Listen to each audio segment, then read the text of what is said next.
Ajedrez filosófico. Dos cosas llenan mi ánimo de admiración y respeto: el cielo estrellado sobre mí y la moral que habita en mí. Immanuel Kant. Para Kant, la filosofía engloba la relación de todos los acontecimientos con los fines esenciales a los que tiende la razón humana. Por eso, una vez que la descubrió, se entregó a ella por entero, sin condiciones. La estudió, la analizó, la criticó, la escribió, la divulgó. Desde el idealismo trascendental a las categorías, pasando por su ética formal y su conocido imperativo categórico. Este es un resumen en 10 conceptos del pensamiento del filósofo Immanuel Kant. Bienvenidos. Número 1. La filosofía es la respuesta. Tras iniciarse en el conocimiento del mundo gracias a su interés por la física, Kant se consagró a la filosofía en todas sus facetas, a su enseñanza, su revisión y crítica, su incesante cultivo. Pero, ¿qué fue para él la filosofía? ¡Todo! Sería una respuesta simplista, pero verdadera. Para Kant, la filosofía engloba la relación de todos los acontecimientos con los fines esenciales a los que tiende la razón humana. De ese modo, se distinguen tres apartados, tres preguntas cuya respuesta es la misma: la filosofía. ¿Qué puedo conocer? La filosofía establece los límites y los principios que hacen posible un conocimiento científico de todo lo que existe, de los seres físicos y de la naturaleza. ¿Qué debo hacer? La filosofía determina los principios de las acciones del ser humano y las condiciones de su libertad. ¿Qué puedo esperar? A la filosofía corresponde delinear el destino del ser humano y evaluar las condiciones y posibilidades de su realización. A cada una de las tres preguntas, Kant dedicó una de sus obras capitales. A la primera, la crítica de la razón pura. A la segunda, la crítica de la razón práctica. A la última, la crítica del juicio. A la respuesta, a la filosofía, le entregó su vida entera. Número 2. Idealismo trascendental. Kant etiquetó el conjunto de su producción filosófica como idealismo trascendental. Lo esencial de esto es que el conocimiento humano solo puede referirse a los fenómenos y no a los nóumenos. Es limitado, por lo tanto. Es activo y personal. Define que la experiencia de conocer el objeto influye sobre ese objeto. Este nunca se percibe, por decirlo de alguna manera, sin filtro, porque el filtro es la mente que lo percibe. Por ello, a menudo se ha visto en el idealismo trascendental una forma de relativismo o subjetivismo. Ambas ideas tuvieron una repercusión decisiva en el desarrollo de la filosofía posterior. 3. Giro copernicano. El ser humano en el centro del universo. Se anuncia de alguna manera en el punto anterior. En la filosofía anterior a Kant se aceptaba la realidad de un sujeto que conoce y de otra, ajena a él, que es conocida. Bien, esto puede ser válido de todo caso para un conocimiento empírico. La operación de Kant es situar al ser humano en el centro del tablero y decir que ese sujeto que conoce lo hace de una manera activa y que, de alguna manera, filtra, se imbrica y hasta modifica la realidad que está conociendo. Reivindica, para hacer su idea más comprensible, el hallazgo de Copérnico, desmintiendo que el Sol y los demás astros giraran alrededor de la Tierra y colocando al Sol en el centro. Siglos más tarde es Kant el que coloca al ser humano en esa posición central. 4.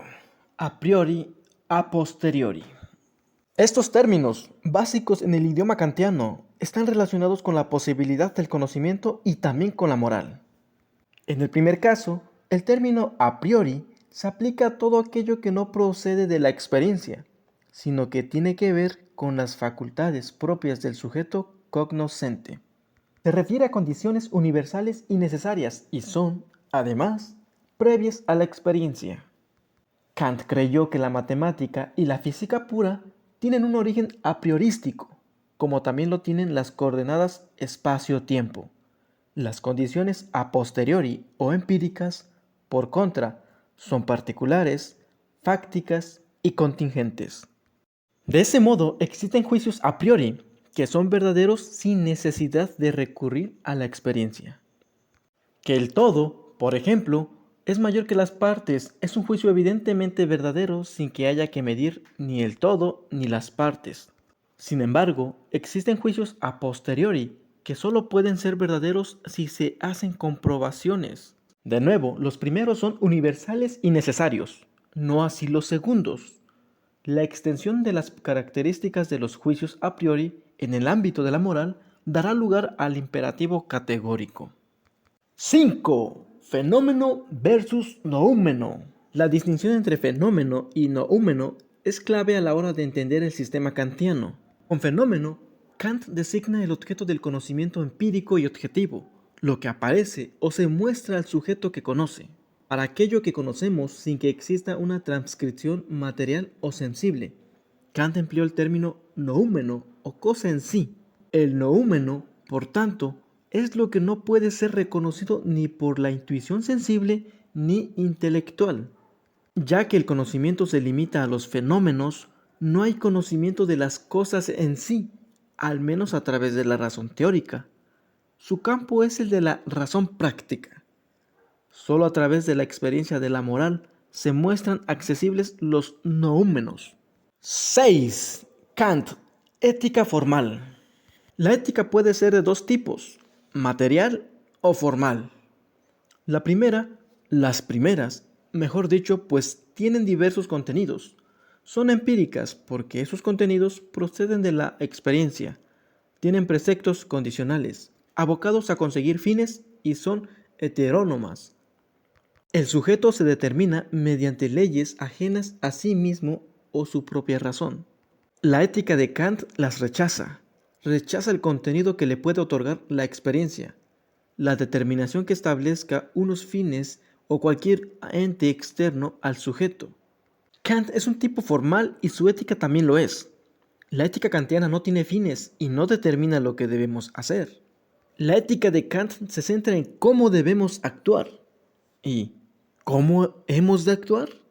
La respuesta es por deber. Una acción hecha por deber tiene su valor moral, no en el propósito que por medio de ella se quiera alcanzar, sino en la máxima por la cual ha sido resuelta. Fundamentación de la metafísica de las costumbres. De Immanuel Kant. 7. El imperativo categórico. Esa sumisión al deber de la ética de Kant recibe el nombre de imperativo categórico. No puede ser hipotético, parcial como sucede en el caso de las éticas materiales. Del imperativo categórico existen distintas formulaciones en el mencionado libro Fundamentación de la Metafísica de las Costumbres, de las que las más conocidas son: obra solo según una máxima tal que puedas querer al mismo tiempo que se torne en ley universal. La otra es: obra de tal modo que uses la humanidad, tanto en tu persona como en la persona de cualquier otro, siempre como un fin y nunca como un medio. 8. Un filósofo trascendental. Efectivamente, lo fue y así lo ha demostrado el devenir del pensamiento, pero, además de serlo y de usar la palabra para definir toda su producción, como hemos visto, Kant la aplicó también a diversas ramas de sus estudios. En la crítica de la razón pura, Kant diferencia entre estética trascendental, analítica trascendental y dialéctica trascendental. La estética trascendental se centra en la sensibilidad y en su papel respecto a la posibilidad del conocimiento. Concluye que las variables tiempo y espacio son formas a priori de la sensibilidad. Para que algo pueda ser percibido por el sujeto, debe ser sometido, reducido a esas dos condiciones de la sensibilidad, el tiempo y el espacio. En cuanto a la analítica trascendental, ya no hablamos de sensibilidad, sino de conocimiento. Este se realiza a través de conceptos. Algunos, los empíricos, proceden de los datos de los sentidos, pero otros son a priori, puros.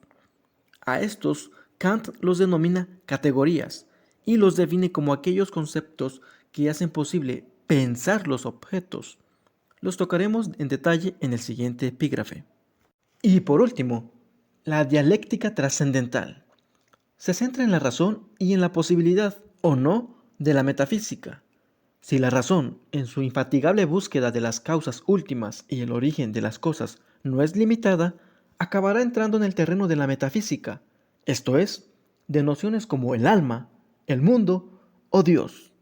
Kant concluye que la metafísica, como conocimiento de realidades más allá de la experiencia, es imposible, pues las categorías solo deben aplicarse a los fenómenos, a los datos obtenidos de los sentidos. 9. Categorías en detalle. Las categorías son un tipo de concepto de los que hacen posible el entendimiento. Hay dos, los generados a partir de la experiencia y otros innatos, a priori. Las categorías. Kant estaba muy satisfecho con este descubrimiento hasta el punto de catalogarlo. Serían 12 categorías, 3 por cada tipo de juicio. Según la cantidad, unidad, pluralidad y totalidad. Según la cualidad, realidad, negación y limitación. Según la relación, sustancia, causa y efecto y reciprocidad. Según la modalidad, posibilidad o no, existencia o no. Y el juego, necesidad-contingencia. A este cuadro de categorías, elaborado a partir de la clasificación lógica de los juicios, se le llama deducción metafísica de las categorías. Y por último, 10. ¿Qué hay de Dios? Kant examinó y criticó los argumentos tradicionales que demostraban la existencia de Dios en la crítica de la razón pura. En ese mismo libro había puesto de manifiesto la imposibilidad de la metafísica como ciencia y, se entiende, de las materias de las que ésta se ocupa, el alma, la inmortalidad, Dios. Pues bien, Kant parece decir a continuación que con Dios hemos topado. Y nunca negó su existencia, ni la de la inmortalidad del alma. Sostuvo que ambos conceptos no son cognoscibles por la razón teórica, pero que se imponen en la razón práctica, como postulados, es decir, como algo indemostrable, pero necesario para la moral. En el caso de Dios, entiende que una separación tan grande entre el ser y el deber ser, como la que aqueja a este mundo, hace necesaria la existencia de Dios como entidad en la que el ser y deber ser se unifican por fin en una unión perfecta de virtud y felicidad. Y por último, te agradezco tu atención y termino con estas palabras. Si Kant no se equivocó, estas son las reglas de la felicidad. Algo que hacer, algo que amar y algo que esperar.